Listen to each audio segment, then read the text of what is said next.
So hey everyone, welcome back to the channel of Pradeep E-Commerce Academy. Myself Rashik. Chapter number chapter 3 chapters already complete हो चुके हैं। आज chapter 4 start करने वाले। Sorry for the delay, बहुत late आया आपकी वीडियोस चैप्टर नंबर 4 के लिए। अब हमारे जो चैप्टर है that is business services. Already 3 chapters पढ़ लिया बिजनेस सर्विसेज। बिजनेस हम लोग ने देखा कि बिजनेस एक्चुअली होता है कि आपने 11th में पढ़ा होगा ना कि बिजनेस एक्चुअली क्या होता है कि बाइंग एंड सेलिंग। हमारा एक ऑब्जेक्टिव रहता है, एम रहता है, हमारा मकसद है कि हमें प्रॉफिट अर्न करना है। अब सर्विस क्या होता है?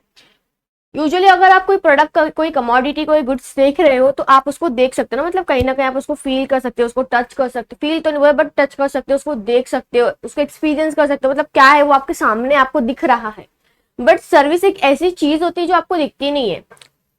इतना तो पता कि गुड्स और सर्विसेज दोनों कहीं ना कहीं डिफरेंट है। गुड्स हम जिसको देख सकते हैं, जिसका एक फिजिकल एग्जिस्टेंस होता है, जिसको हम देख सकते हैं, अच्छे से यूज कर सकते हैं, हमें पता है कि हाँ वो चीज हमने वो यूज किया, वो चीज गुड्स है। बट एज ए सर्विस हम देख सकते नहीं है, उसको हम फील करते। यूजुअली फॉर एग्जाम्पल कि अगर हम अपनी गाड़ी की सर्विस करा रहे या फॉर एग्जाम्पल हम स्पा ले रहे, तो आप कोई उसमें ऐसा होता है कि आपने कुछ उसमें चीजें परचेज की है, आपने सिर्फ वो चीजें क्या की, एक्सपीरियंस किया, आपको फील हुआ है। फॉर एग्जाम्पल अगर आप डॉक्टर के पास जाते हो, अगर आप डॉक्टर के पास जा रहे हो, वहां पर आपको क्या होता है कि आप अपना जो भी एक वो होता है कि फॉर एग्जांपल कि आप गए उनके पास, आपने जो भी आपको तबियत खराब थी, आपको जो भी हुआ था, तो आपने डॉक्टर को बताया, डॉक्टर को जो भी था उसने जो भी था आपको उन्होंने सब कुछ बताया। तो वहां पर आपको क्या जो आपके एक्सचेंज हुआ, आपने वहां पर जो चीजें ली, तो वहां पर आपने कोई गुड्स कोई कमोडिटी परचेज की नहीं ना, वहां पर आपको एक सर्विस मिली ना कि डॉक्टर के पास आप गए, आपने अपनी जो भी आपको प्रॉब्लम थी, आपको जो भी तबियत खराब थी, आपने उनको बताया। अब यहाँ पे क्या हो रहा है कि उन्होंने आपको कुछ दिया नहीं ना, वहां पर आपको कोई गुड्स कमोडिटी नहीं मिल रही, वहां पर आपको उन्होंने सर्विस प्रोवाइड की ना। फॉर एग्जाम्पल कि अगर मेरे पास ये बॉटल है, अब ये बॉटल मैं देख सकती हूँ ना, मतलब मैं इसको टच भी कर रही हूँ, उसका एक फिजिकल एग्जिस्टेंस है, इसको यूज भी कर रही हूँ, तो मुझे पता चला कि हाँ मैं ये बॉटल है, ये बॉटल को मैं यूज कर रही हूँ, इससे मैं पानी पी रही हूँ ना। बट वही सर्विस क्या होता है जिसको हम देख नहीं सकते ना, जिसको हम फील कर सकते हैं। हम जिसको देख नहीं सकते उसको जो फील कर सकते हैं। यहाँ पर क्या होता है कि जो पर्सन सर्विस ले रहा है, जो पर्सन सर्विस दे रहा है, उनको पता है कि सर्विस वहां पर हो रही, सर्विस की एक एक्टिविटी हो रही है, वहां पर सर्विस हो रहा है, इट मीन्स। अब यूजुअली फॉर एग्जाम्पल कोई दर्द में है, एकदम कोई दुख होगा, किसी को बेचारा इतना दुख है, उसको इतनी दर्द होगी, अब उसको हम कहीं फील कर सकते नहीं ना, हम उसको देख नहीं सकते कि उसका दुख है। यार दर्द आपको दिख रहा है कि उसका दुख और दर्द कहीं बाहर है नहीं ना। अब उसको वो एक्चुअली फॉर एग्जाम्पल कि अगर मम्मी ने हमें मारा है, तो जो मम्मी एकदम मारती बाद में जो हमें दर्द होता है, तो वो दर्द हमें दिखता नहीं है ना, हम बस फील कर सकते हैं। मम्मी का प्यार फील कर सकते। दिस अदर थिंग्स होता है ना कि हम जिसको नहीं देख सकते। सर्विस एक इंटेंजिबल चीज होती है जिसकी कोई फिजिकल एग्जिस्टेंस नहीं होती है, जिसको हम एज ए गुड्स की तरह डेमोन्स्ट्रेट नहीं कर सकते हैं, जिसको टच नहीं कर सकते, बस फील कर सकते, एक्सपीरियंस ले सकते। चैप्टर अब जैसे कि हमने बहुत सारी चीजें में देखी कि सर्विस है, अब बिजनेस में क्या सर्विसेज आती है। फॉर एग्जांपल कि अगर आपको आपको अपना बिजनेस खोलना है या आपको अपना कोई बिजनेस सेटअप करना है, जिसके लिए आपको फाइनेंशियल रिक्वायरमेंट्स की जरूरत पड़ेगी। अब ये फाइनेंशियल रिक्वायरमेंट्स कौन करने वाला भैया? हमारे बैंक। अब बैंक हमें जो चीजें करके देगी, जो वहां पर एक्टिविटीज हो रही है, वो सर्विस है। बैंक हमें सर्विस देगी, हमें जो भी डिपॉजिट्स होंगे, जो लोन्स चाहिए, जितने भी बैंक से हम जो काम कराएंगे, जो बैंक हमें करके देगी, वो सब सर्विसेज है। ऐसे बहुत सारे सर्विसेज हम देखने वाला है चैप्टर नंबर 4 में। सो एक्चुअली सर्विस क्या होता है, एक डेफिनेशन दिया है कि अकॉर्डिंग टू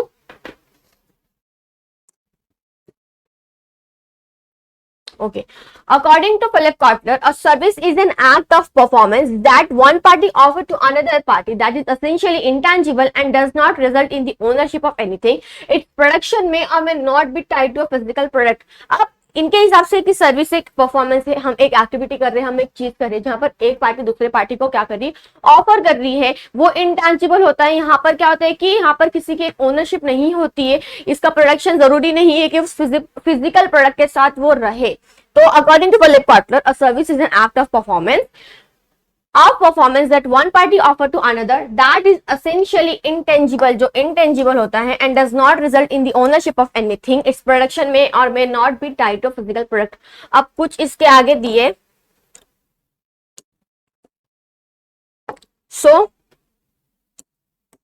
ओके अब फर्स्ट वन हमें सर्विस के रिलेटेड दिया है, इसमें बहुत सारे। फर्स्ट इसमें दिया हमारा इंटेंजिबिलिटी। इंटेंजिबिलिटी का मतलब पता ना, tangible, intangible.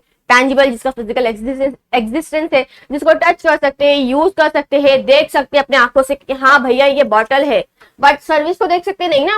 Service is like कि हम उसको टच नहीं कर सकते, बस फील कर सकते, उसको हम गुड्स की तरह कोई डेमोन्स्ट्रेट नहीं कर सकते, उसको बस फील किया जा सकता है। तो सर्विस का एक इंटेंजिबल चीज है, इनसेपरेबिलिटी। इट मीन्स कि यहाँ पर जो सर्विस दे रहा है और जो सर्विस ले रहा है ये सेपरेट नहीं हो सकते।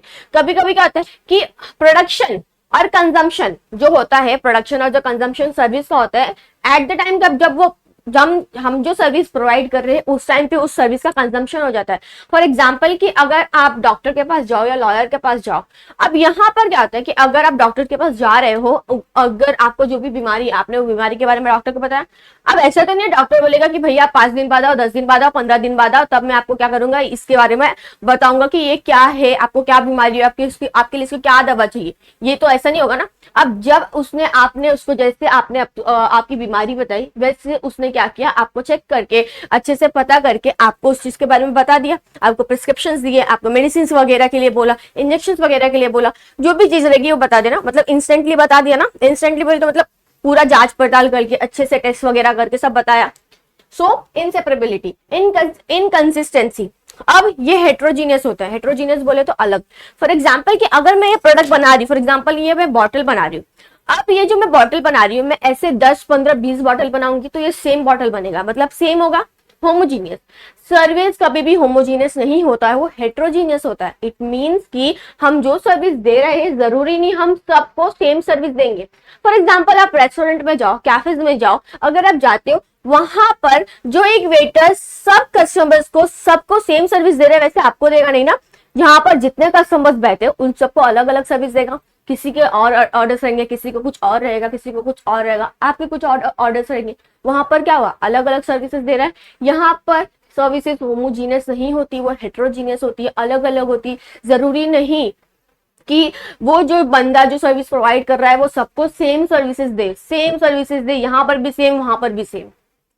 नेक्स्ट है हमारा पेरिशेबिलिटी। अब हम लोग सर्विस को स्टोर नहीं कर सकते कि फॉर एग्जाम्पल कि अगर हमें कोई गुड्स चाहिए तो ये गुड्स अभी मैं प्रोडक्ट मैंने बनाया है, इसको मैं स्टोर करके रख सकती हूँ, बट सर्विस को नहीं रख सकती। सर्विस इज लाइक जब हुआ है उसको तब उसको क्या करते हैं, हम दे देते हैं। अब यहाँ पर हम एज अ कि हम गुड्स को हम रख रहे, गुड्स को जैसे फॉर एग्जाम्पल अगर मुझे गुड्स रखना है मैं उसको क्या कर सकती हूँ, वेयर हाउस में स्टोर करके रख सकती हूँ।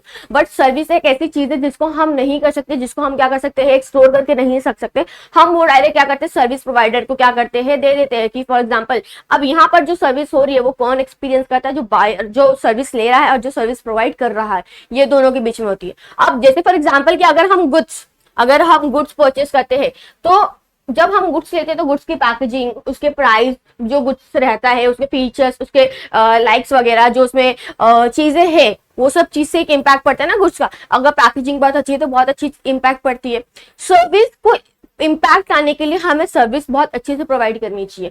फॉर एग्जांपल अगर आप रेस्टोरेंट में जा रहे हो बट आपकी वहाँ पे सर्विस अच्छी नहीं है, आपने ऑर्डर दिया वो ऑर्डर लेट आ रहा है, फॉर एग्जांपल कि वहाँ पर अलग अलग चीजें, मतलब फॉर एग्जांपल होता है ना कि आपको अच्छे से ऑर्डर नहीं दे रहा है, वहाँ पे जो आपके जो वहाँ के जो स्टाफ है, वहाँ पे जो एम्प्लॉयज है वो आपके साथ अच्छे से ट्रीट नहीं कर रहे, वहाँ का इंफ्रास्ट्रक्चर अच्छा नहीं है, वहाँ पे जो एक इन्वायरमेंट होता है वो अच्छा नहीं है, ये सब चीजें रहेगी तो आपको लगता है कि वो सर्विस अच्छी रहेगी। किसी को अगर हम सर्विस देंगे तो वो रहेगा नहीं। फॉर एग्जाम्पल अगर आप किसी चीज को आपने ऑर्डर किया कि मुझे ऑनलाइन पिज्जा चाहिए, आपने क्या उसमें लिखा था कि आपको आधे घंटे में मिल जाएगा, बट वो आ रहा है 2-3 घंटे बाद। तो यहाँ पर क्या हुआ, कभी कभी हो जाता है बट 2-3 घंटा हमने आधे घंटे का, उन्होंने बोला था कि आधे घंटे में आपको मिलेगा, बट 2-3 घंटा लेट होना मतलब उनकी सर्विस कितनी वो है ना। होता है कभी कभी 1 घंटा, मतलब ऑलमोस्ट थोड़ी से लेट होते हैं, बट 2-3 घंटा कितना ज्यादा लेट होता है। यहाँ पर उनकी सर्विस उन्होंने जो प्रोवाइड हमें की वो अच्छी की नहीं ना। तो अगर आप चाहते हो कि आपकी सर्विस अच्छी हो तो हमें सर्विस बहुत अच्छे से प्रोवाइड करना चाहिए ताकि वो इम्पैक्ट पड़े। Non transferability. फॉर एग्जाम्पल कि मैं गई मार्केट में, अब मुझे पेन चाहिए था तो मैं पेन लेने गई, तो जो ओनर, फॉर एग्जाम्पल कि मैं शॉप पे गई, अब शॉपकीपर ने मुझे पेन दिया, अब वो पेन मेरा हो गया, मैं इसकी ओनर बन गई, अब ये पेन मेरा है। बट जो सर्विस होता है ना, सर्विस का होता है यहाँ पर ओनरशिप। जैसे कि फॉर एग्जाम्पल ऐसे बहुत सारे सर्विस होते हैं जिसके हम ओनरशिप नहीं ट्रांसफर कर सकते, वो ओनरशिप उसका नहीं हो सकता। फॉर एग्जाम्पल कि अगर आप होटल में जाते हो, आपने जो रूम बुक किया है, तो आप उस रूम के मालिक नहीं बन जाते हो, वो जो उसका जो मेन है वहां पर का जो मालिक है वो उसी रूम का मालिक वो रहेगा। आपने जस्ट उसको रूम खरीदा है फॉर कितने दिन के लिए, या 1 दिन के लिए, 2 दिन के लिए, आप उस रूम के मालिक नहीं बनते, वहां पर आपका ओनरशिप ट्रांसफर नहीं होता है। नेक्स्ट है कंज्यूमर पार्टिसिपेशन। अब यहाँ पर अगर सर्विस प्रोवाइड की जा रही है, सर्विस प्रोवाइडर भी तो रहेगा, बट हम जिसको सर्विस दे रहे हैं यहाँ पर जो हम कंज्यूमर है, जो हमें सर्विस मिल रही है, तो हमारा ये रहता है कि हम भी उसमें पार्टिसिपेट करें। फॉर एग्जाम्पल कि अगर आप डॉक्टर के पास जा रहे हो, अब आप डॉक्टर के पास गए हो, डॉक्टर ने आपको 10 बीमारी पूछी, आपको जो भी प्रॉब्लम वो आपको पूछा, बट आप उसको बता ही नहीं रहे हो। अगर आप कंसल्टेंसी लेने के लिए जा रहे हो, अगर फॉर एग्जांपल आप लॉयर के पास जा रहे हो एडवाइस लेने के लिए, बट अगर आप उसको कुछ बता ही नहीं रहे हो, तो सामने वाला क्या करेगा ना, अब जब आप उस चीज में पार्टिसिपेट ही नहीं कर रहे, तो वो क्या करेगा, जब आपकी पार्टिसिपेशन भी बहुत जरूरी होती है सर्विस के रिलेटेड। सो कंज्यूमर पार्टिसिपेशन। अब नेक्स्ट हमें जो दिया है बहुत सारे, दैट इज लाइक अभी हमने जैसे देखा कि बिजनेस में क्या क्या सर्विसेज होती है, जैसे बैंकिंग, अगर आपको रिस्क के रिलेटेड कोई प्रॉब्लम है, आपको कोई पॉलिसी लेना है, तो वहां पर इंश्योरेंस के रिलेटेड आपको एक सर्विस रहेगी। उसके बाद वेयर हाउसिंग, फॉर एग्जांपल अगर आपको गुड्स स्टोर करना है तो वेयर हाउसिंग की फैसिलिटी आपको प्रोवाइड की जाती है, ट्रांसपोर्ट की फैसिलिटी, कम्युनिकेशन की फैसिलिटीज। अब जो हम फर्स्ट वाला जो फैसिलिटी सर्विस पढ़ने वाले हैं दैट इज बैंकिंग। बैंक बोले तो क्या, यूजुअली फॉर एग्जांपल कि अगर आपको कोई अपना बिजनेस सेटअप करना है, कोई आपको फाइनेंशियल रिक्वायरमेंट्स, आपको लोन चाहिए, आपको डिपॉजिट्स करने हैं, ये सब चीजें कौन करेगी, बैंक करके देगी ना। बैंक वही है जहां पर उसका मेन ये रहता है कि सबसे प्राइमरी जो फंक्शंस होता है इसका ये रहता है कि वो क्या कर रहा है, एक्सेप्ट डिपॉजिट एक्सेप्ट कर रहा है, और उसके बाद क्या कर रहा है, लोन ग्रांट कर रहा है। आपके जो भी रिक्वायरमेंट्स, आपको लोन चाहिए, आपको कोई भी रिक्वायरमेंट है, आपको जो भी फंड ट्रांसफर करने हैं, जो भी बैंक के रिलेटेड काम आता है, ये सब आपको क्या करके बैंक वो करके देगी। So, a bank is a financial institution which deal with deposits and advances and other related services. Bank provide various services related to money और the financial requirements of consumer. Bank एक financial institution है जो क्या करता है, loans, advance, deposits ये सब के साथ डील करता है। आपको जब भी कोई फाइनेंशियल रिक्वायरमेंट्स की जरूरत है तो वहां पर कौन हेल्प करने वाला है, इंश्योरेंस कंपनी नहीं ना, वहां पर आपको बैंक हेल्प करने वाली, बैंक आपको उस चीज के लिए प्रोवाइड करेगी। सो अब अलग अलग टाइप के बैंक हम लोग को दिए। फर्स्ट वन है सेंट्रल बैंक। सेंट्रल बैंक क्या है, सेंट्रल बैंक ये बैंक है, मतलब it is like apex bank होता है, apex bank in the industry. It means apex का मतलब क्या होता है, टॉप। जो सेंट्रल बैंक है वो क्या है, टॉप बैंक है, एकदम हाईएस्ट पे जो रहता है ना, वो हमारा सेंट्रल बैंक होता है। हर एक कंट्री की सेंट्रल बैंक है, अपनी कंट्री की कौन सी सेंट्रल बैंक है, RBI, that is reserve bank of India. अब ये जो रिजर्व बैंक ऑफ इंडिया है, जो हमारी सेंट्रल बैंक है, ये क्या करती है, जो और बैंक्स होते हैं ना वो उनको कंट्रोल करती है, वहां पे देखती है कि वो एक्टिविटी जो भी मतलब दूसरे बैंक्स का जो भी रहता है, वहां पर सेंट्रल बैंक क्या करती है, वो सब एक्टिविटी कंट्रोल करती है, काम सही से हो रहा है कि नहीं हो रहा है, हर एक बैंक अच्छे से चीजें कर रही है कि नहीं कर रही, वो सब चीजें कौन देखता है, सेंट्रल बैंक देखता है। अब हमारे जो आरबीआई एस्टैब्लिश हुआ था 1935 को under the RBI act of 1934। ये कब स्टैब्लिश हुआ था, 1935 को under the RBI act of 1934। अब इसके कुछ हम लोग बोल सकते हैं कि इसके कुछ ऑब्जेक्टिव्स या कुछ फंक्शन है जो करती है। पहला ये है कि वो क्या करती है, मॉनेटरी पॉलिसी इशू करती है, मॉनेटरी पॉलिसी वो फ्रेम करती है, उसको बनाती है।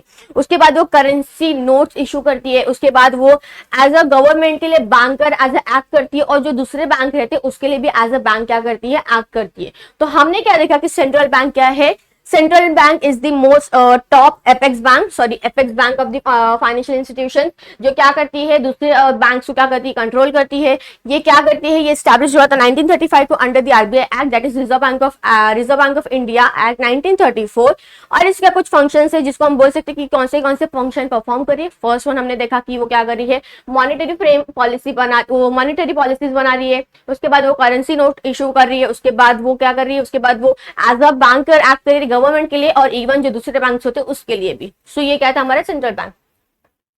अब नेक्स्ट है हमारा commercial bank. Commercial bank usually हम जो बैंक्स में जाते हैं, हमारे आसपास में जो बैंक्स है, हम जहां पर जाते हैं, हम जो डिपॉजिट्स करते हैं, लोन्स वगैरह लेते हैं, वो हमारे कमर्शियल बैंक्स होते हैं।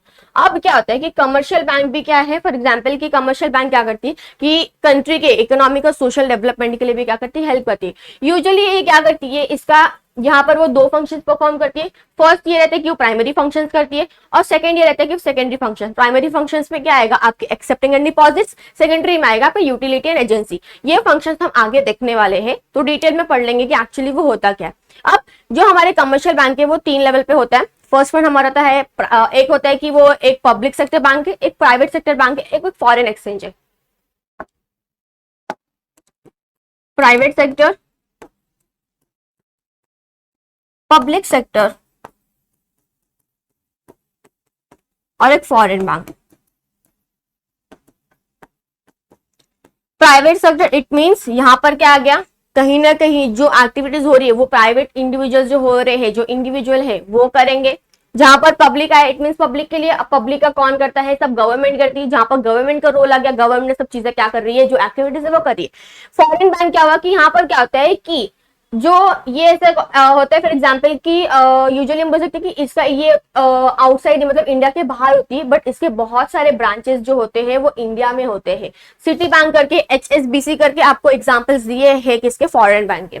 अब हमारे जो नेक्स्ट है कोऑपरेटिव बैंक। कोऑपरेटिव बैंक क्या है, मतलब कोऑपरेटिव, अगर आपको फॉर एग्जांपल की पता होगी कोऑपरेटिव क्या मतलब, ये एक ऐसी बैंक होती जो अपने मेंबर्स लोग के लिए क्या करती है, हेल्प करती है। मतलब उनके मेंबर्स लोग को हेल्प करेगी, उनके मेंबर्स लोग को डिपॉजिट्स वगैरह देगी। यहाँ पर जो बोल सकते हैं कि जो यूजुअली सेमी अर्बन एरियाज होते हैं, जो रूरल एरियाज में लोग होते हैं, उनको यह क्या करती है, चीजें प्रोवाइड करती है। अब हम बोल सकते हैं कि जो हमारा कोऑपरेटिव बैंक की 3 लेवल पे काम करती है, प्राइमरी पे, एक स्टेट पे और एक डिस्ट्रिक्ट पे। प्राइमरी इट मींस एकदम विलेज लेवल पे काम कर रही है, जो विलेज के लोग हैं, जो गांव के लोग होते हैं, एकदम रूरल एरियाज वाले लोग होते हैं, वहां पर उनके लिए वो क्या करेगी, उनसे डिपॉजिट एक्सेप्ट करेगी, वहां पर उनको लोन्स वगैरह देगी। और इन केस अगर प्राइमरी को कुछ फंड्स की जरूरत पड़ रही है, कुछ हेल्प की जरूरत पड़ रही है, तो स्टेट बैंक उसको हेल्प करती है।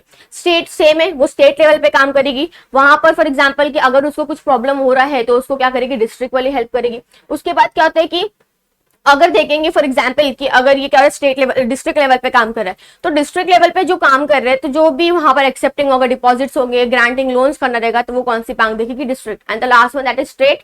तो स्टेट क्या करती है कि जो हमारे प्राइमरी और डिस्ट्रिक्ट बैंक होते हैं, ये दोनों को क्या करती है, वो लोन प्रोवाइड करती है। सो प्राइमरी क्या करती है, प्राइमरी हम देखेंगे कि प्राइमरी एकदम विलेज लेवल पे, एकदम डाउन लेवल पे काम करती है। वहां से एक्सेप्टिंग डिपॉजिट्स करेंगी, वहां से लोगों के लिए डिपॉजिट एक्सेप्ट करेगी, उनको लोन ग्रांट करेंगी। जो हमारे डिस्ट्रिक्ट लेवल पे, डिस्ट्रिक्ट लेवल पे काम करेगा, जहां पर जो डिस्ट्रिक्ट लेवल पे जो भी इशू होंगे, जो भी काम होंगे, वो डिस्ट्रिक्ट लेवल पे जो होता है वो उनको हेल्प करेगी। स्टेट जो होता है स्टेट लेवल पे काम करेगा। और इन केस अगर प्राइमरी और डिस्ट्रिक्ट लेवल को कोई फंड्स की जरूरत पड़ती है, तो वो कौन हेल्प करता है, स्टेट बैंक हेल्प करती है।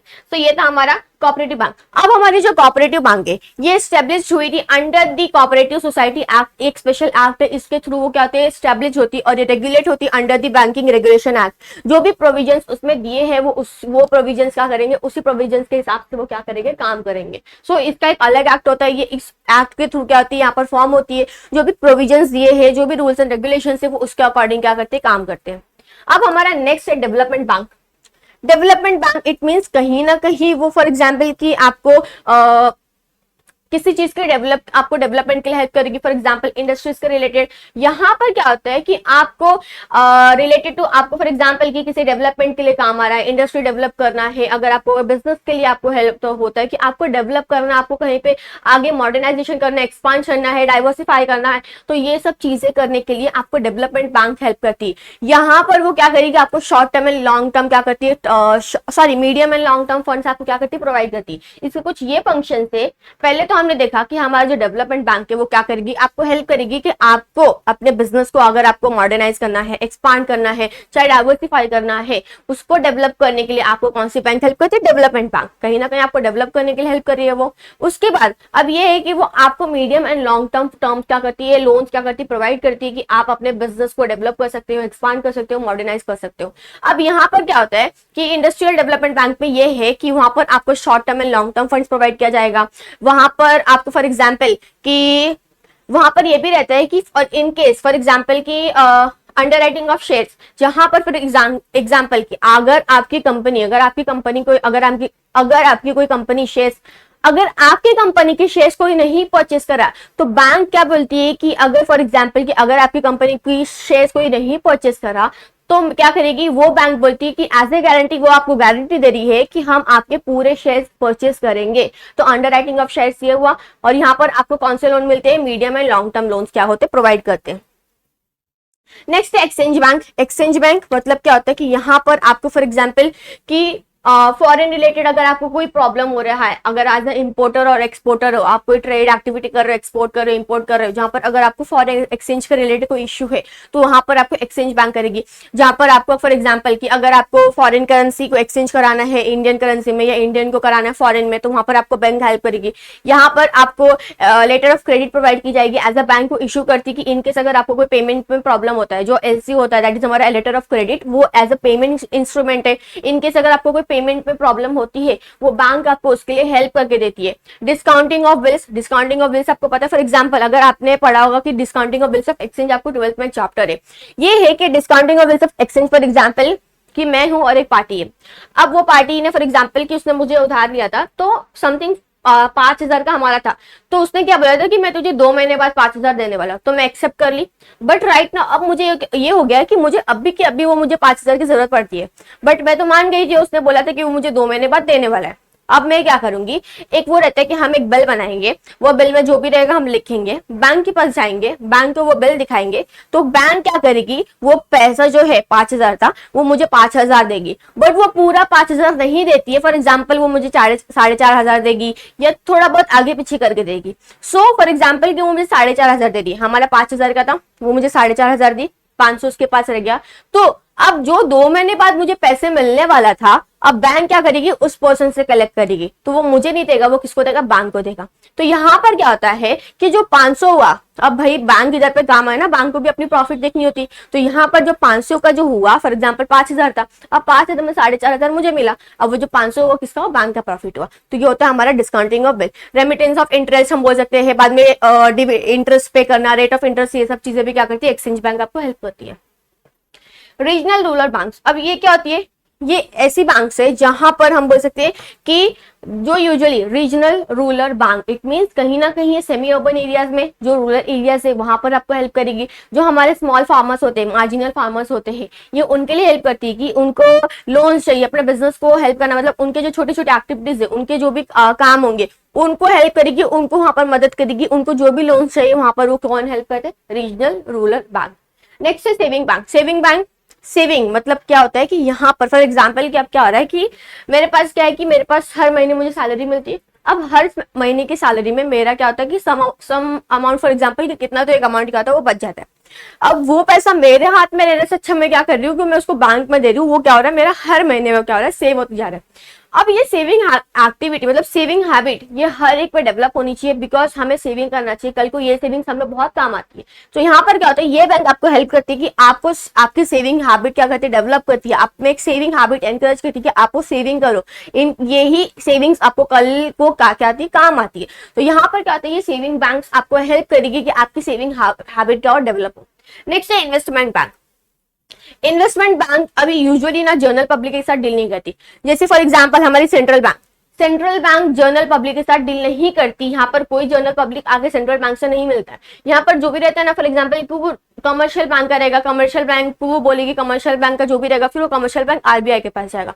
यहाँ पर जो हमने देखा सेंट्रल बैंक ये जनरल पब्लिक के साथ डील नहीं करती, बट जो हमारी कमर्शियल बैंक होती है, कोऑपरेटिव बैंक होती है, ये क्या करती है, जनरल पब्लिक के साथ क्या करती है, डील करती है। वैसे ही हमारा जो इन्वेस्टमेंट बैंक है, यूजुअली इनके जो क्लाइंट्स होते हैं, फॉर एग्जांपल जिसका बिजनेस हो, कोई गवर्नमेंट का होगा, कोई जो बड़े बड़े लोग होते हैं जिनकी अच्छी खासी बड़ी बड़ी बिजनेस होती है, इनके लिए बहुत हेल्प होती है। फॉर एग्जांपल कि मुझे इन्वेस्टमेंट कहाँ करना है, मेरे शेयर्स के रिलेटेड, मेरे बॉन्ड्स के रिलेटेड जो भी चीजें रहेगी कि मुझे कहाँ पे अपने पैसे इन्वेस्ट करने चाहिए, कौन से शेयर परचेस करना चाहिए, ये सब चीजें मुझे कौन गाइड करता है, मुझे इन्वेस्टमेंट बैंक गाइड करती है। यहाँ पर वो आपको फाइनेंशियल रिलेटेड आपको एडवाइस देगी, आपको इन्वेस्टमेंट कैसे करना है वो सब चीज के लिए एडवाइस करती है। तो यूजुअली जो इन्वेस्टमेंट बैंक होती है वो आपको आपके फाइनेंशियल मतलब फाइनेंशियल के रिलेटेड आपको एडवाइस देती है कि आप अपने फाइनेंशियल जो भी चीजें करोगे, इन्वेस्टमेंट हो या आप शेयर परचेस करो, आप जो भी चीज कर रहे हो वहां पर वो आपको हेल्प करती है। नेक्स्ट है specialized bank. Specialized, special word है, मतलब किसी स्पेशल पर्पज के लिए बनी होगी, एक स्पेशल चीज के लिए बनी होगी। फॉर एग्जाम्पल कि अगर हम बोल सकते हैं कि हमें एक एक्टिविटी मिला था कि हमें क्या बनाना है, एक रोड बनाना है, तो मेरा काम क्या था, दैट मेरा बिजनेस क्या है कि मुझे वो सिर्फ रोड बनाने का है, तो बस मेरा बिजनेस स्टार्ट हुआ, रोड बन गया, बिजनेस खत्म हो गया ना। ये एक स्पेशल था कि मेरा उस चीज का एक्टिविटी, फॉर एग्जाम्पल मुझे डैम बनाने बोला तो मैंने वो डैम के लिए मेरा एक बिजनेस है। अब स्पेशलाइज्ड बैंक क्या होती है कि वो किसी स्पेशल पर्पस चीज के लिए बनी है। अब यहाँ पर 3 चीज आती है, export import, small industries development, bank of India और एक है national bank for agriculture and rural development. अब हमारा जो एक्सपोर्ट और इंपोर्ट बैंक है, एक्सपोर्ट इंपोर्ट इट मींस अगर आप कोई एक्सपोर्ट कर रहे हो, इंपोर्ट कर रहे हो, अगर ये सब ट्रेड एक्टिविटी कर रहे हो, आपको यहाँ पर जो भी प्रॉब्लम आएगी, आपके फॉरेन रिलेटेड के प्रॉब्लम आएगी, मतलब आपको फॉरेन करेंसीज के रिलेटेड प्रॉब्लम आ रही है, आपकी ट्रेड एक्टिविटी के रिलेटेड प्रॉब्लम आ रही है, ये कौन करके देगा आपको? एक्सपोर्ट इंपोर्ट बैंक करके देगी, सॉरी। नेक्स्ट है small industries development bank of India. नाम से कहीं ना कहीं आइडिया आ गया होगा, इट मींस जो हमारी छोटी छोटी इंडस्ट्रीज होती है, जो अब हमारे जो स्मॉल स्केल इंडस्ट्रीज है, ये डेवलप्ड हुआ था अप्रैल 1990 को, अप्रैल 1990। अब यहाँ पर क्या होता है, जो हमारी छोटी छोटी इंडस्ट्रीज होती है, यहाँ पर दैट इज हमारा MSME, micro small medium enterprises. जो माइक्रो इंडस्ट्रीज होती है, स्मॉल इंडस्ट्रीज होती है, मीडियम एंटरप्राइजेस होते हैं, इनको अगर कुछ फंड्स की जरूरत है, कोई रिक्वायरमेंट्स है, कोई फाइनेंशियल रिलेटेड प्रॉब्लम है, वो इनकी रिक्वायरमेंट्स, इनकी प्रॉब्लम, इनको कौन हेल्प करके देने वाला है? Small industries development bank of India.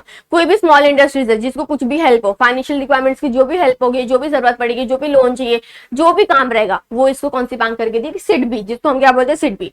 Next है national bank for agriculture and rural development, that is हमारा, इसको क्या बोलते हैं? नाबार्ड।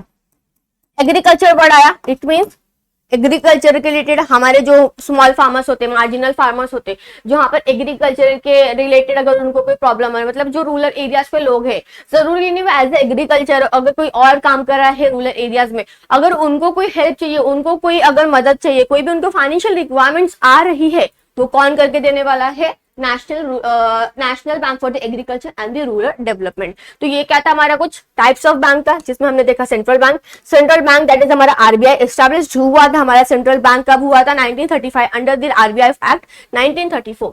कमर्शियल बैंक, यूजुअली हमने देखा कमर्शियल बैंक का जो they are like performing function, primary and secondary function, जिसमें हम आगे देखने वाले क्या है? Cooperative bank. कोऑपरेटिव बैंक हमारा डेवलप्ड हुआ था, सॉरी इसके लिए बोल सकते हैं कि ये इसका एक एक्ट है जिसके थ्रू वो क्या होता है, बनता है, इसके थ्रू ये रजिस्टर होता है, that is cooperative society act, और ये रेगुलेट होता है under the banking regulation act. Cooperative bank तीन लेवल पे काम करती है, primary, district and state bank. Development bank आपको आपके बिजनेस को मॉडर्नाइज करना है, एक्सपांड करना है, डाइवर्सिफाई करना है, जो भी रिलेटेड प्रॉब्लम है, ये कौन करके देता है? आपको डेवलपमेंट बैंक करके देती है। एक्सचेंज बैंक, आपको जो भी फॉरेन एक्सचेंज के रिलेटेड प्रॉब्लम है, वहां पर आपको एक्सचेंज बैंक हेल्प करके देगी। रीजनल रूरल बैंक, मतलब कहीं ना कहीं जो रूरल एरियाज पे, जो अर्बन एरियाज हो गए, सेमी अर्बन एरियाज हो गए, वहां पर जो भी रिक्वायरमेंट्स होगी, जो भी प्रॉब्लम होगी, वो क्या करेंगे? यहाँ पर रीजनल रूरल बैंक उनको हेल्प करके देगी। सेविंग बैंक, अब यहाँ पे क्या, तो जो भी आपकी सेविंग एक हैबिट डेवलप हो, इनकरेज हो, आप सेविंग करो, हर महीने कुछ ना कुछ अमाउंट क्या करो, सेविंग करो, इससे क्या होगी? आपकी सेविंग जो होगी आपको कल वो काम आने वाली है। नेक्स्ट है इन्वेस्टमेंट बैंक। आपको जो भी इन्वेस्टमेंट के रिलेटेड प्रॉब्लम है, आपको जो भी फाइनेंशियल एडवाइस चाहिए, वो कौन देता है? इन्वेस्टमेंट बैंक देता है। Specialize bank for the special purpose जो बनी हुई, जिसमें हमने देखा था एक्जिम, एक्जिम दैट इज हमारा ये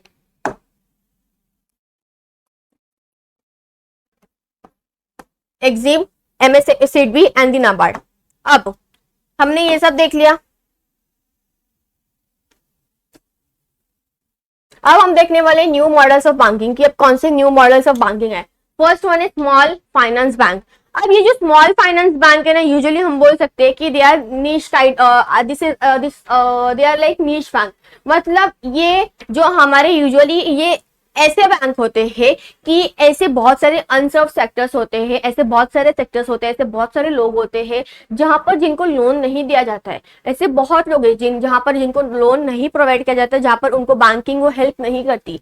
तो ये जो हमारे न्यू मॉडल्स ऑफ बैंकिंग, जिसमें स्मॉल फाइनेंस बैंक है, ये क्या करती है? ये ऐसे लोगों को मदद करती है जहां पर फॉर एग्जाम्पल कि जिनको नहीं दिया जा रहा है लोन, जिनको हेल्प नहीं किया जा रहा है, जहां पर जिनको लोन के रिलेटेड, जो भी डिपॉजिट के रिलेटेड प्रॉब्लम होती है, ये क्या करती है? उनको हेल्प करती है। कौन सी बैंक? Small finance bank. तो small finance bank is a kind of niche bank, जो किसको हेल्प करती है? जो अनसर्व सेक्टर्स होते हैं, जिनको कुछ हेल्प नहीं किया जाता है, जिनको लोन नहीं प्रोवाइड किया जाता, तो ये कौन सी बैंकिंग को हेल्प करती है? नीश बैंक हेल्प करती है। नेक्स्ट है हमारा पेमेंट बैंक। अब payment bank it is like एक न्यू मॉडल ऑफ बैंकिंग है, जिसको इसका कंसेप्ट किसने लेके आया है? आरबीआई लेके आया, that is reserve bank of India. अब ये यूजुअली हर एक बैंक, नॉर्मली जो कमर्शियल बैंक्स होते हैं, जो भी काम होता है वो करके देते हैं। फॉर एग्जांपल आप बोल सकते हो एटीएम के रिलेटेड हो सकता है, या आपको कोई दूसरे जो सर्विसेज होते हैं, नेट बैंकिंग हो गया, मोबाइल बैंकिंग हो गया, ये सब सर्विसेज वो बैंक परफॉर्म करती है। यहाँ पर हम बोल सकते हैं कि फॉर एग्जाम्पल हम यहाँ पर आपको बोल सकते हैं कि यहाँ पर आपको लोन नहीं मिलता। द थिंग इज दैट कि यहाँ पर आपको लोन नहीं मिलेगा। अगर आप कोई डिपॉजिट कर रहे हो तो समथिंग 1 लाख या 2 लाख से ज्यादा नहीं कर सकते हो। यहाँ पर आपको ये है, हमने देखा एग्जांपल आपको Indian post bank payment bank दिया, एक एयरटेल बैंक हो गया, इसमें हमने देखा एयू स्मॉल फाइनेंस बैंक, बहुत सारे बैंक के एग्जांपल्स दिए मैंने, एक एक लिखे। पेमेंट बैंक में ये है कि it is like a new model of banking, जिसका कंसेप्ट किसने लाया, आरबीआई ने लाया है। यहाँ पर जो नॉर्मल बैंकिंग फंक्शंस होते हैं वो ये परफॉर्म करती है, बट यहाँ पर आपको लोन्स नहीं दिया जाता है। यहाँ पर आपके जो डिपॉजिट एक्सेप्ट होते हैं वो समथिंग 1 लाख या 2 लाख से ही ज्यादा नहीं क्या बोलते डिपॉजिट्स नहीं होंगे। तो ये क्या था हमारा पेमेंट बैंक। अब हमारा फंक्शंस बैंक है, sorry functions of commercial bank. अब कौन से कमर्शियल बैंक्स परफॉर्म करती है फंक्शंस वो देखने वाले। तो अब हमारा ये जो फंक्शंस है, फर्स्ट वन दिया हमारा primary function. Primary functions of a commercial bank as known as core banking functions. जो हमारे कमर्शियल बैंक जो परफॉर्मेंस जो प्राइमरी फंक्शंस करती है वो कोर बैंकिंग फंक्शंस होते हैं। कोर बोलते हैं जो इंपॉर्टेंट, जो बहुत जरूरी होता है ना। अब यूजुअली गवर्नमेंट में बैंक का जो सबसे जरूरी काम होता है, जो बेसिक मतलब जो होता है कि एकदम जरूरी काम जो होता है कि एक्सपोर्ट नहीं, accepting deposits and granting loans, ये दो चीजें क्या करती है, इनका बहुत कोर बैंकिंग फंक्शन है। अब हम देखने वाले हैं कि एक्सेप्टिंग डिपॉजिट्स में क्या आता है। Commercial bank collect deposit from individuals and organization, the deposits can be classified. अब हमारे यहाँ पे क्या होता है कि डिपॉजिट्स हम जो मतलब इनका सबसे पहला काम होता है कि हम डिपॉजिट एक्सेप्ट करते और लोन ग्रांट करते। अब डिपॉजिट एक्सेप्टिंग डिपॉजिट में दो टाइप है, जिसमें का फर्स्ट वन दिया टाइम डिपॉजिट। अब टाइम डिपॉजिट क्या है, the time deposits are called as the time deposits because they are repaid to customers after the expiry of the decided time। मतलब यहाँ पर आपने जो डिपॉजिट किए, जो पैसे जमा किए, अगर for a particular period of time, आपने जितने पीरियड ऑफ टाइम के लिए किया है उसको जमा, फॉर एग्जांपल आपने 4 साल 5 साल या फॉर एग्जांपल 1 साल के 2 साल के लिए किया है, अगर वो डेट एक्सपायर हो जाता है तो उसके बाद वो क्या होता है, आपको मिल जाता है। अब हमारा जो टाइम डिपॉजिट है वो भी दो चीज में क्लासीफाई है, फर्स्ट वन है फिक्स डिपॉजिट, सेकंड है recurring deposit. Fix deposit actually एक ऐसा एग्जांपल, फॉर एग्जांपल कि आपके पास अच्छे खासे अमाउंट पड़े। अब ये क्या है, आपने क्या किया कि अब मेरे पास अच्छे खासे अमाउंट है, अब मैं इसको अपने पास से रखता हूँ, मैंने क्या किया कि इसको फिक्स डिपॉजिट में डाल दिया, जिसको हम एफडी बोलते हैं, शॉर्ट फॉर्म। तो यहाँ पर क्या होता है कि हमने बैंक को वो पूरा पैसा क्या दिया, उसको दे दिया। अब हम जब पूरा फिक्स डिपॉजिट करते हैं तो यहाँ पर ये रहता है कि आपको उस पर विड्रॉवल नहीं कर सकते, और इधर पे ये होता है कि आप यहाँ पर जो इंटरेस्ट जो चार्ज होता है वो बहुत ज्यादा रहता है एज कम्पेयर टू दूसरे चीजों के हिसाब से। सो यहाँ पर क्या है कि आपने जो चीजें मतलब चीजें नहीं, आपने जो पैसे यहाँ पे जमा किया है for a particular period of time के लिए किया है कि हाँ ये फिक्स पीरियड के लिए आपने ये किया है, उस फिक्स पीरियड के बाद आप क्या कर सकते हो, वहां पर अपना पैसा ले सकते हो। अब ऐसा नहीं कि आपने 4 साल के लिए किया है तो आप बीच बीच में जाओगे बैंक को बोलेंगे कि मुझे पैसे विड्रॉ करने, मुझे पैसे विड्रॉ करने। यहाँ पर विड्रॉवल नहीं है, यहाँ पर जो इंटरेस्ट रेट जो चार्ज होता है वो ज्यादा होता है as compare to other accounts के हिसाब से। तो fix deposit account is account where fix amount is kept for a fix period of time bearing fixed interest rate of interest is more as compared to saving account and varies with the deposit period। आपने जितने period के लिए deposit किया है, आपने 2 साल के लिए, 3 साल के लिए, 4 साल के लिए, 5 साल के लिए, 10 साल के लिए, जितने भी साल के लिए, डिपेंड कि आपका डिपॉजिट पीरियड क्या है, उस पर इंटरेस्ट रेट क्या होता है, चार्ज होता है। नेक्स्ट है रिकरिंग डिपॉजिट, फिक्स डिपॉजिट। हमने देखा कि हमारा जो टाइम डिपॉजिट है वो दो पार्ट में है। फर्स्ट हमने देखा fix deposit and the recurring deposit. अब रिकरिंग डिपॉजिट बार बार हो रहा है। फॉर एग्जाम्पल जो सैलरी पर्सन है जिसका रेगुलर इनकम आता है, मतलब मंथली इनकम आता है, जिनको मंथली सैलरीज मिलती है, अब भैया उसके पास इतने सारे पैसे नहीं कि वो एक साथ पूरा अपना पैसा जमा करेगा। यहाँ पर क्या होता है कि उसको जो मंथली सैलरीज आती है, जो मंथली उसका इनकम आता है, उसमें से वो थोड़ा थोड़ा पैसा क्या करेगा, वहां पर क्या करेगा, जमा करेगा। So, it is operated by the salaried persons or the businessman having a regular income. A certain fixed sum of money is deposited into the account every month. Rate of interest is higher, which is similar to the fixed deposit account. यहाँ पर हम क्या करते हैं, अब हमारे पास भैया इतने पैसा तो नहीं है कि हम एक बारी में पूरा पैसा जमा करेंगे, बट हमें पैसे जमा करना है, हमें भी अपने पैसे बैंक में रखने, तो जरूरी नहीं है आप एफडी में अपना पैसा जमा करो। आप क्या कर सकते हो कि अगर आपकी मंथली इनकम आ रही है, आप उसमें से थोड़ा एक फिक्स सम ऑफ मनी आप उसमें से निकालोगे और बैंक को हर महीने क्या करोगे, वहां पर वो जमा करोगे। और यहाँ पर भी इंटरेस्ट रेट क्या होता है, ज्यादा होता है, is higher, which is similar to the saving account. अब उसके बाद नेक्स्ट है हमारे डिमांड डिपॉजिट्स। हमने देखा टाइम डिपॉजिट, एक्सेप्टिंग डिपॉजिट्स में होता है एक टाइम डिपॉजिट, एक डिमांड डिपॉजिट। टाइम डिपॉजिट हमने देखा फिक्स डिपॉजिट, एक रिकरिंग डिपॉजिट। अब डिमांड डिपॉजिट्स होता है, डिमांड डिपॉजिट्स में भी दो है, सेविंग अकाउंट, करंट अकाउंट। अगर आप यूजुअली डायग्राम बनाओगे तो आपको बहुत हेल्प होगा, मैं आपको लास्ट में बना के दिखाऊंगी। So demand deposit, demand demand अब यहाँ पर कस्टमर्स की जो डिमांड रहेगी कि हाँ कि फॉर एग्जांपल कि अब मुझे पैसे विड्रॉ करने हैं तो मैं विड्रॉ कर सकती हूँ, यहाँ पर मुझे कोई रिस्ट्रिक्शंस नहीं रहेंगे। यहाँ पर मैं क्या कर सकती हूँ, विड्रॉ कर सकती हूँ, हाँ कि मुझे विड्रॉ करना है। जब भी कस्टमर को चाहिए, कस्टमर ने बोला कि मुझे पैसे चाहिए तो वो विड्रॉ कर सकता है। So demand deposits are those which are repaid to customers whenever the demand, it can be withdrawn through the withdrawal slips, cheque, ATM cards, online transfer etcetera, बहुत सारी चीजें इसके थ्रू वो विड्रॉ कर सकते हैं। जिसपे फर्स्ट वन है हमारा saving account. Saving account actually क्या है, it is operated by those person regular by those who earn regular or the fixed income such as salary, wages. The main aim of this deposit account is to encourage habits of saving among people. There are restrictions on the withdrawal limit for this account. The account carries low interest rate. अब जिसका usually for example saving account हमने saving bank पढ़ा, जहां पर हम देखते हैं कि हमारी सेविंग हैबिट डेवलप हो, सेविंग हैबिट हम अपना डेवलप करें कि हम कुछ सेविंग करें एटलीस्ट। सेविंग बैंक भी यही है कि फॉर एग्जांपल कि आपका हर महीने हो रहा है कि आपका सैलरी पर्सन हो, आपको मंथली इनकम आ रही है। अब क्या हो रहा है कि आपकी जो मंथली इनकम है, मंथली इनकम में से कुछ पैसे बच जा रहे हैं। अब उसको हाथ में रखने से बेटर है कि हम उसको बैंक में रख दे, बिकॉज अगर हाथ में पैसे है तो खर्चे हो जाने, मस्त पार्टी करो, घूमो फिरो, खाओ पियो, ऐश करो।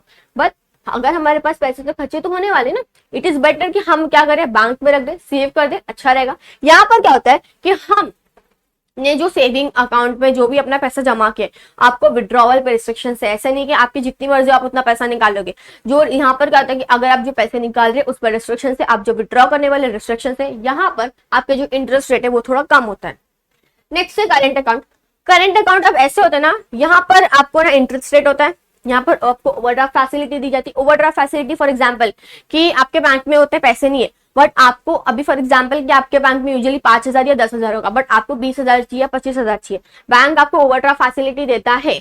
बाद में आपको जो भी रहेगा वो आप उसको बैंक को पे करना पड़ेगा। तो ओवरड्राफ्ट इट मींस कि फॉर एग्जांपल कि आपके पास उतने पैसे नहीं है, और तो बैंक क्या करेगा कि आपको उतने पैसे दे देगा, तो उसको बोलते हैं ओवरड्राफ्ट फैसिलिटी।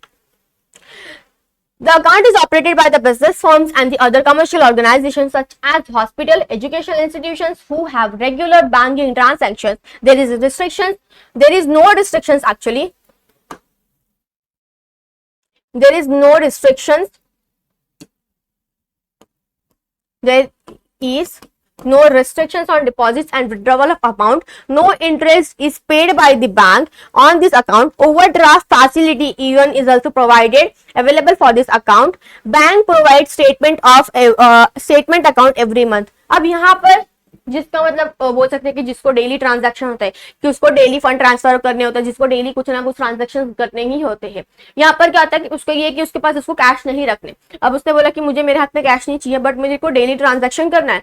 तो यहाँ पर क्या फॉर एग्जाम्पल कि मैंने बोला कि नहीं अब मुझे मेरे हाथ में कैश नहीं चाहिए, बट ऐसा नहीं हो कि मुझे जब ट्रांजैक्शन कर रहा तब मुझे बैंक हेल्प नहीं कर रही हूँ, मुझे बैंक तब कुछ नहीं कर रही हूँ। तो यहाँ पर करंट अकाउंट ऐसा है कि यहाँ पर आपको जितने पैसे आपने जब जमा किए ना वो उतने पैसे रहेंगे, वो पैसे बढ़ने वाले नहीं है। करंट अकाउंट इज लाइक कि फॉर एग्जांपल कि आपने 10,000 जमा किया, 20,000 जमा किया, वो उतना ही पैसा रहेगा। आपको जब भी ट्रांजैक्शन करना आप ट्रांजैक्शन कर सकते हो, आज करना आज करो, आज दिन में जितनी बार करना दिन में उतनी बार करो, कल करना है तो कल करो। यहाँ पर आपको डिपॉजिट पे कोई रिस्ट्रिक्शंस नहीं है, यहाँ पर आपको विड्रॉवल पे कोई रिस्ट्रिक्शंस नहीं। आपको जितने पैसे निकाले उतने पैसे निकालो, जितने पैसे डिपॉजिट करो उतने पैसे डिपॉजिट करो। यहाँ पर ओवरड्राफ्ट फैसिलिटी भी दी जाती है। इवन आपको स्टेटमेंट ऑफ अकाउंट भी हर महीने आपको दिया जाता है। तो ये क्या था प्राइमरी फंक्शंस। हमने क्या देखा कि हमारा जो प्राइमरी फंक्शन है वो क्या करती है, एक्सेप्टिंग डिपॉजिट्स,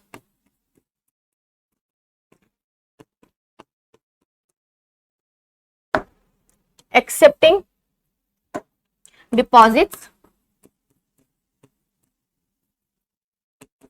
अब यहां पर एक और है ग्रांटिंग लोन्स, जो हम अभी देखने वाले हैं। अब हमने क्या देखा, एक्सेप्टिंग डिपॉजिट्स में दो होते हैं, एक टाइम डिपॉजिट, एक डिमांड डिपॉजिट्स।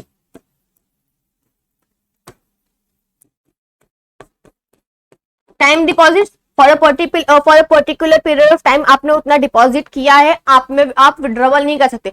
4 साल के लिए क्या, तो 4 साल के लिए वही विड्रॉवल्स वगैरह नहीं है। यहाँ पर इंटरेस्ट रेट आपको ज्यादा रहेगा, जो हम आगे देखेंगे। डिमांड डिपॉजिट्स, आपको जब भी आपको कस्टमर्स को जब भी विड्रॉ करना है तो हम क्या कर सकते हैं, विड्रॉ कर सकते हैं।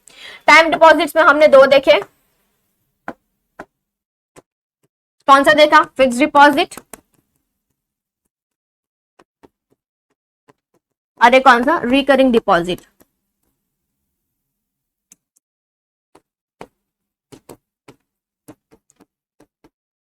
रिकरिंग डिपॉजिट जिसको मंथली इनकम वगैरह आता है, वो मंथली क्या करेगा, भैया उसके पास इतने बड़े अमाउंट नहीं कि वो एक साथ ही पूरा पैसा जमा कर दे, थोड़ा थोड़ा हर महीने क्या करेगा, वो जमा करेगा। यहाँ पर भी इंटरेस्ट रेट बोल सकते हैं कि सेविंग अकाउंट के हिसाब से ज्यादा ही रहता है। फिक्स डिपॉजिट हम फॉर क्या करते हैं, फॉर एक लमसम अमाउंट क्या करते हैं, हम बैंक को दे देते हैं, इंस्टॉलमेंट पूरा दे देते हैं कि हाँ ये इतने साल के लिए हमारा फिक्स पीरियड के लिए जमा है, और यहाँ पर इंटरेस्ट रेट भी ज्यादा होता है।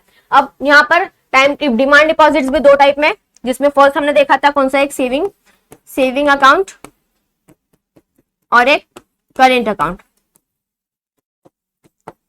अब सेविंग अकाउंट आपको हेल्प करेगी, आपकी एक सेविंग हैबिट डेवलप हो, आपका जो भी मंथली इनकम, आप जो भी सैलरी पर्सन है, जो वेजेस पर्सन है, जिसका भी एक फॉर क्या करते हैं कि वहां पर जितने, फॉर एग्जांपल कि अगर इतना अमाउंट आपका बच रहा है, या आप उतना अमाउंट निकाल के उसको क्या करो, बैंक में सेव करो। यहाँ पर विड्रॉवल पे रिस्ट्रिक्शंस होते हैं। करेंट अकाउंट में ये है कि आपका जितना पैसा उतना ही पैसा रहेगा, ना डिपॉजिट्स पे आपको रिस्ट्रिक्शन है, ना विड्रॉवल पे आपको रिस्ट्रिक्शन है, ना आपको ओवरड्राफ्ट फैसिलिटी भी क्या दी जाती है, प्रोवाइड की जाती है। ये क्या था हमारा टाइम डिपॉजिट। और एक्सेप्ट डिपॉजिट, जिसमें तो हमने देखा time deposit, demand deposit, fixed deposit, recurring deposit, saving account, current account. अब देखने वाले हम ग्रांटिंग लोन।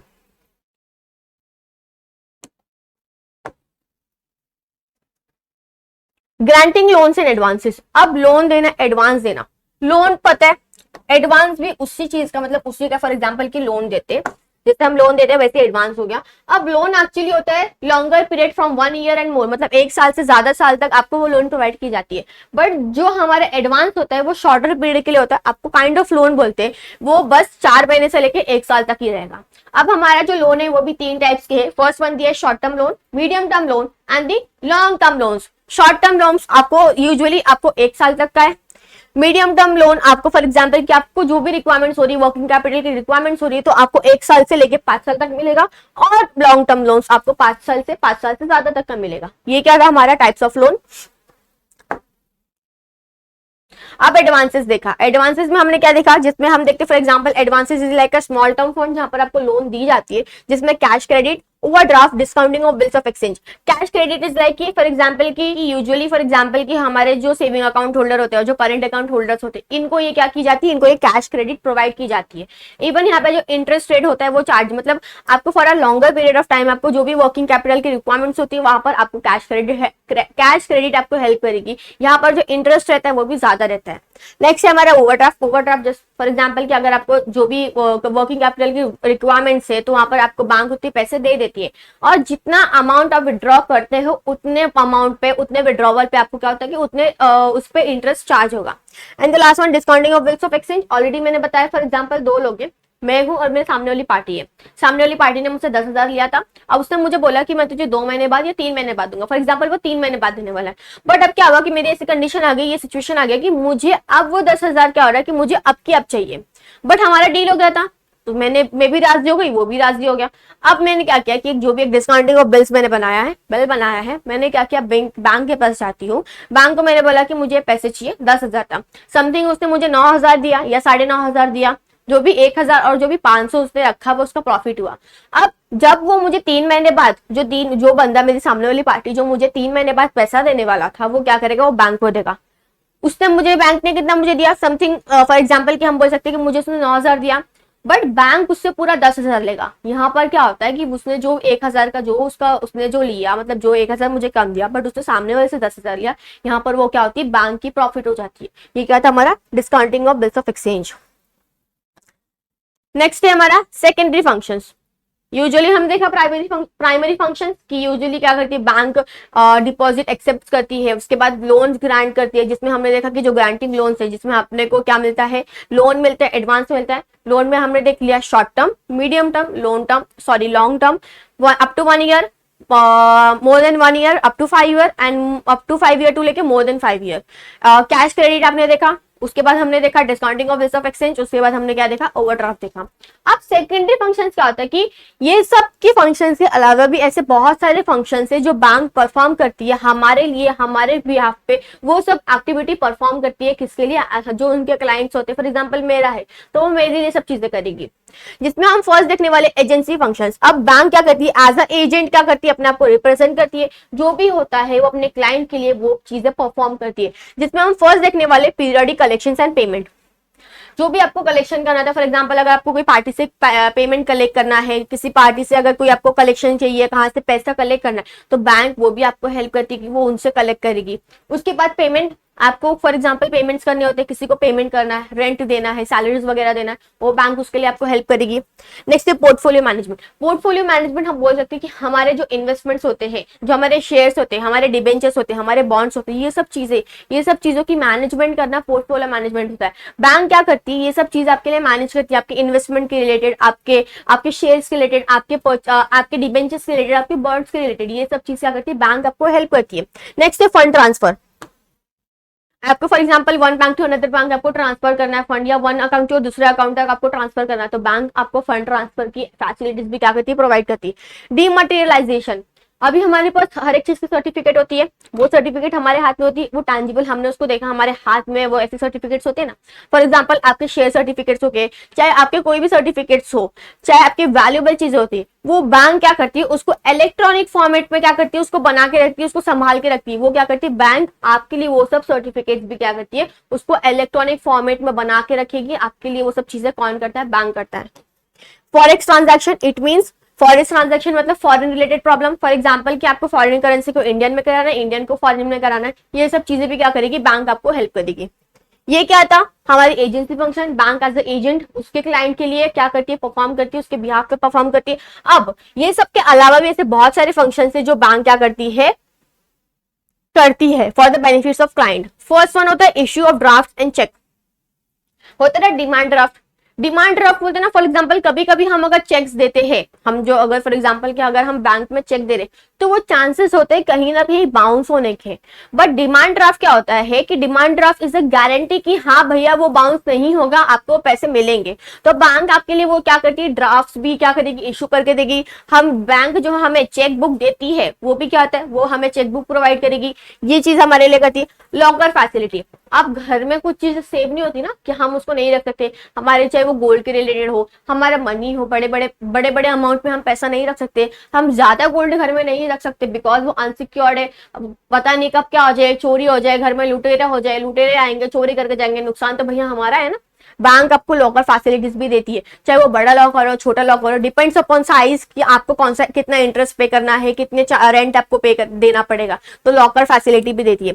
प्रोजेक्ट रिपोर्ट, अगर आप कोई अपना बिजनेस खोल रहे हो, बिजनेस के रिलेटेड जो भी आपका बिजनेस के रिलेटेड जो भी है, आपके बिजनेस में क्या है, एक होता है ना कि रिपोर्ट बनाना, वो रिपोर्ट बनाने के लिए भी आपको बैंक हेल्प करती है कि आपके जो भी बिजनेस के रिलेटेड जो भी रिपोर्ट्स बनेंगे, जो भी आपके बैंक जो भी आपके बिजनेस के रिलेटेड रिपोर्ट्स बनेंगे, उसमें जो भी आपको प्रॉब्लम आती है, जो भी हेल्प होगा वो आपको बैंक हेल्प करती है। नेक्स्ट है गिफ्ट चेक। अब हम होता है ना कि हम किसी को वेडिंग्स में पैसे नहीं देते तो एक चेक देते, तो एज अ गिफ्ट चेक भी क्या करती है, बैंक हमें प्रोवाइड करती है कि हम वेडिंग्स में या किसी के बर्थडे पार्टीज में हम क्या करते हैं, वो चेक्स प्रोवाइड करते हैं। नेक्स्ट है अंडरराइटिंग ऑफ शेयर्स होगा, actually sorry, underwriting of shares और अंडरराइटिंग सर्विसेज आप बोल सकते हो। Underwriting of shares, underwriting services मतलब फॉर एग्जांपल कि मेरी कंपनी है, मेरे कंपनी के शेयर्स है। अब ये है कि अगर मेरे कंपनी के शेयर्स को नहीं परचेस करता, सामने वाली बैंक बोलेगी कि हाँ फॉर एग्जांपल कि अगर कोई आपका शेयर्स नहीं परचेस करा, हम गारंटी लेते कि हम आपके पूरे शेयर्स परचेस करेंगे, गारंटी देती कि हाँ भैया वो हमारे कंपनी के पूरे शेयर्स परचेस करने वाले हैं। दैट इज हमारा अंडरराइटिंग ऑफ शेयर्स।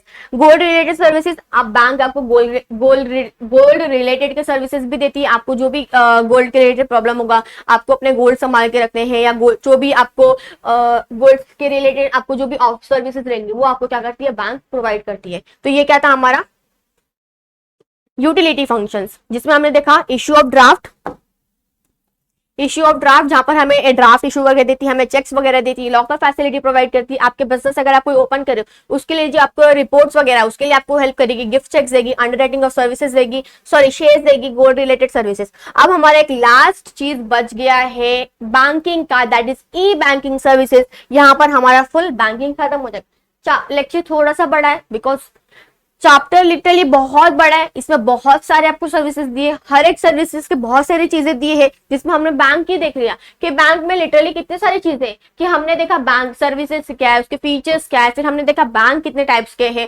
बैंक देखने के बाद हमने देखा कि उसमें कौन सी न्यू मॉडल्स ऑफ बैंकिंग है, उसके बाद हमने देखा कि कौन से फंक्शन परफॉर्म करिए। अब लास्ट ये हमारा है कि वो कौन से ई बैंकिंग सर्विसेज, ई बैंकिंग। अगर हम कुछ भी पढ़ते हैं अगर उसके आगे ये जो ई रहता है इट मीन्स इलेक्ट्रॉनिक,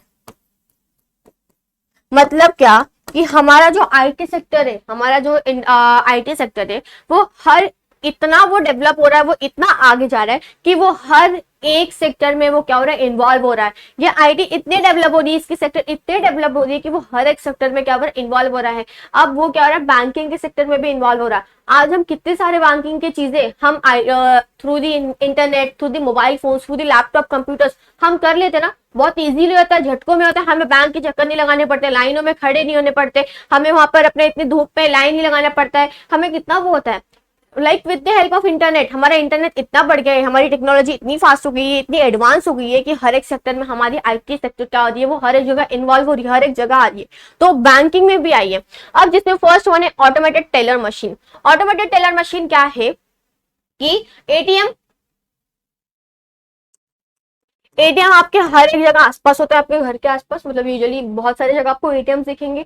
यहाँ पर क्या होता है, कस्टमर को जो भी पैसे चाहिए वो अपना क्या करेगा, कार्ड क्या करेगा, मस्त स्वाइप करेगा, एकदम कड़क कड़क नोट निकलेंगे, फिर आपको जो खर्चा करना कर रहा है तो मतलब कर सकते हो। यहाँ पर क्या होता है, कस्टमर्स को अपने हिसाब से उसको जब विड्रॉ करना है वो अपने डिमांड के हिसाब से उसको जब भी जरूरत पड़ेगी वो क्या करेगा, बैंक सॉरी एटीएम में जाएगा, एटीएम में क्या करेगा, अपना कार्ड स्वाइप अप करेगा, उसके बाद अपना जो भी पिन कोड वगैरह वो एंटर करेगा, उसके पैसे क्या उसको मिल जाएंगे।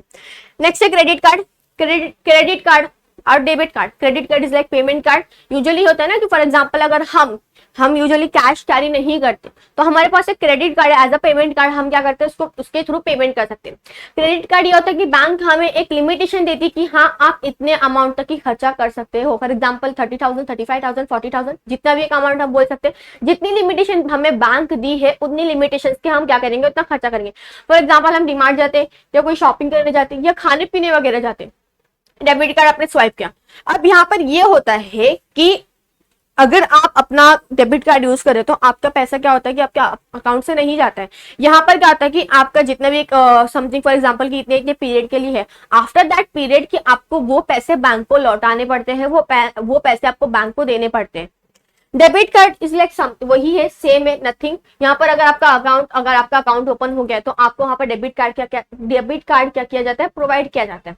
सॉरी आज बहुत टंग स्लिप हो रहा है। सो यहाँ पर क्या होता है, आपको डेबिट कार्ड क्या है, प्रोवाइड किया जा रहा है। यहाँ पर क्या आता है कि मेन डिफरेंस ये है कि अगर आप अपना डेबिट कार्ड यूज करते हो, आपने जब अपना डेबिट कार्ड यूज किया, जितने अमाउंट आपने डाले, जितने पैसे आपने निकाला, उतना अमाउंट आपके अकाउंट से क्या होता है वो कम हो जाता है, डिस्काउंट हो जाता है, वहां से वो डिडक्ट होता है। तो हमने क्या देखा, क्रेडिट कार्ड एक लिमिटेशन दिया कि फॉर एग्जांपल 30,000, उससे ज्यादा खर्चा नहीं कर सकते। आफ्टर दैट पीरियड आपको वो पैसा बैंक को लौटाना पड़ता है। It is like a payment card. Debit card is like that कि हम क्या करते हैं, पेमेंट वगैरह जो भी मतलब पैसे की रेट जो भी है, डेबिट कार्ड आप यूज कर सकते हो, बट आपने जितना पैसा यूज किया है उतना पैसा ही आपके अकाउंट से डिडक्ट हो जाएगा, उतना कम हो जाएगा। आपका अकाउंट ओपन है, आपको डेबिट कार्ड वगैरह मिलेंगे। आज पर आपको कैसे डेबिट कार्ड चाहिए, कैसे क्रेडिट कार्ड चाहिए, आपको बैंक क्या करती है, प्रोवाइड करती है। नेक्स्ट है आरटीजीएस। अब आरटीजीएस क्या है कि is like real time gross settlement. It means यहाँ पर अगर आपको जब पैसे ट्रांसफर करने होते हैं, आप जब पैसे ट्रांसफर करना चाहते हो तो आप ये सब के थ्रू, यहाँ पर 3 चीज है आपको, आरटीजीएस, नेफ्ट और एक आईएमपीएस फैसिलिटी। आईएमपीएस फैसिलिटी देखते हैं first, that is immediate payment sector, immediate payment service. अब यहाँ पर आपको अगर इमीडिएटली अगर आपको पैसा भेजना है, इंस्टेंट कि आपने अब पैसा क्या किया कि फॉर एग्जांपल कि आपने सामने वाले को पैसा भेजना है, मैंने क्या किया, जैसे मैंने पैसे ट्रांसफर किए सामने वाले को वैसे पैसे मिल जाते हैं। नेक्स्ट है हमारा net banking and mobile banking.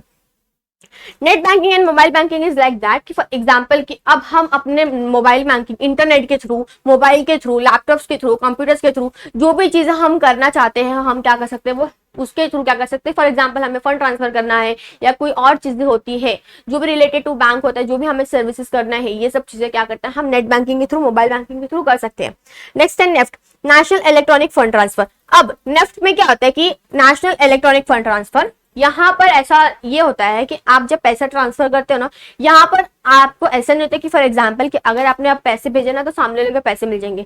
यहाँ पर आपको ना बोलते कि बंच बनाए जाते कि फॉर एग्जांपल कि इतने इतने स्लॉट्स के बना रहे, फॉर एग्जांपल कि 2 to 3 के स्लॉट्स रहेंगे, फिर 4 to 5 के स्लॉट्स रहेंगे, 5 to 6 के स्लॉट्स रहेंगे। तो ऐसा नहीं होता कि आपने जब पेमेंट किया ना, जैसे आपने फंड ट्रांसफर किया तो सामने वाले को इंस्टेंट मिलेगा, इमीडिएटली मिल जाएगा। वहां पर एक बंच बनाया जाएगा कि इतने इतने स्लॉट्स के ये है, इतने इतने स्लॉट्स के ये है। तब वो क्या होता है उस स्लॉट्स के अकॉर्डिंग क्या होता है कि आपके पेमेंट्स का होता है ट्रांसफर होते हैं। अब आरटीजीएस में ये होता है कि हम जब पैसे ट्रांसफर करते हैं, यहाँ पर भी इट इज लाइक कि आपको एक मिनिमम वैल्यू दी है कि आप क्या कर सकते हो, उतने वैल्यू के थ्रू आप उतना वैल्यू क्या कर सकते हो, उतने वैल्यू ट्रांसफर कर सकते हो, उतना अमाउंट ट्रांसफर कर सकते हो। यहाँ पर ये है कि आप अपना पैसा जब ट्रांसफर करोगे सामने वाले को मिल जाता है। यहाँ पर कोई बंचिंग सिस्टम नहीं आता, यहाँ पर कोई स्लॉट नहीं कि इतने स्लॉट में अगर आपका ये स्लॉट है, आपके इतने इतने स्लॉट्स बनाए जाएंगे तब आपका पैसा ट्रांसफर होगा। आपने जब पैसे क्या किए, आपने पैसे क्या किए, फॉर एग्जाम्पल कि अगर आप पैसे जैसे ट्रांसफर कर रहे हो तो सामने वाले को क्या होता है विद इन 2 हाथ समथिंग उसको क्या होता है पैसे मिल जाते हैं। तो ये था हमारा आरटीजीएस। तो हमने देख लिया ई बैंकिंग सर्विसेज क्या है, हमने देखा प्राइमरी फंक्शंस क्या है,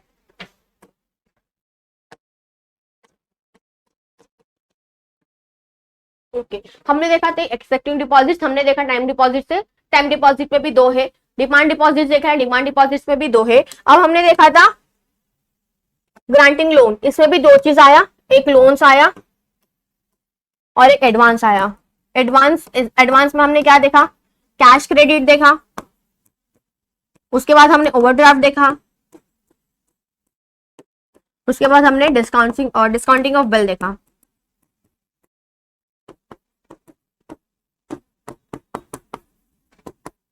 और यहाँ पे हमने क्या देखा, तो हमने शॉर्ट टर्म, मीडियम टर्म और लॉन्ग टर्म क्या देखे, लोन्स देखे कि हमें इतने थे। Short term for the up to 1 year और something, medium that is up to 1 year to लेके फ्रॉम दी 1 ईयर टू लेके अप टू 5 ईयर, और लास्ट जो हमारा लॉन्ग टर्म है वो 5 ईयर से लेके ज्यादा उससे। और हमने लोन्स देखे, लोन एक्चुअली क्या होता है आपको लॉन्गर पीरियड ऑफ टाइम के लिए दिया जाता है, बट एडवांस आपको फॉर अ पर्टिकुलर आपकी 4 मंथ से लेके आपको 1 साल तक तो क्या मिलते हैं उतने प्रोवाइड किए जाते हैं। बैंकिंग देखें, बैंकिंग क्या होता है, बैंकिंग क्या परफॉर्म, बैंकिंग कौन से परफॉर्मेंस का सॉरी कौन से फंक्शंस परफॉर्म करता है। बैंक हमारे लिए एज अ एजेंट क्या करता है, हमारे लिए वो एज अ एजेंट क्या करता है, रिप्रेजेंट करता है हमारे लिए बहुत सारी चीजें करता है। वो सब चीजों के अलावा भी बहुत सारी चीजें हमारे लिए क्या करता है बैंक करता है। हमने बहुत सारे टाइप्स ऑफ बैंक देख लिए, हमने देखा कि बैंक कौन से रिलेटेड की पर्टिकुलर की उस बैंक वो उसके लिए है, ये बैंक उसके लिए, जैसे कि हमने डेवलपमेंट बैंक देखा, एक्सचेंज बैंक देखा, स्पेशलाइज्ड बैंक देखा, रीजनल रूरल बैंक देखे, ये सब चीजें देखा। ये सिर्फ उस चीजों के लिए बनी है। कमर्शियल बैंक देखा जहाँ पर लिटरली हम यूजुअली जो हम डील करते हैं हम अपने आसपास के बैंक्स में जो जाते हैं वो हमारे कमर्शियल बैंक हो गए। हमने देखा कि एक्चुअली बैंकिंग क्या है। लेक्चर थोड़ा सा बड़ा था बट बहुत अच्छा इजी चैप्टर है, इतना कुछ हार्ड नहीं है। सो आई होप सो आपको वीडियो अच्छा लगा होगा। वीडियो अच्छा लगा तो प्लीज वीडियो को लाइक करना, शेयर करना। Thank you so much.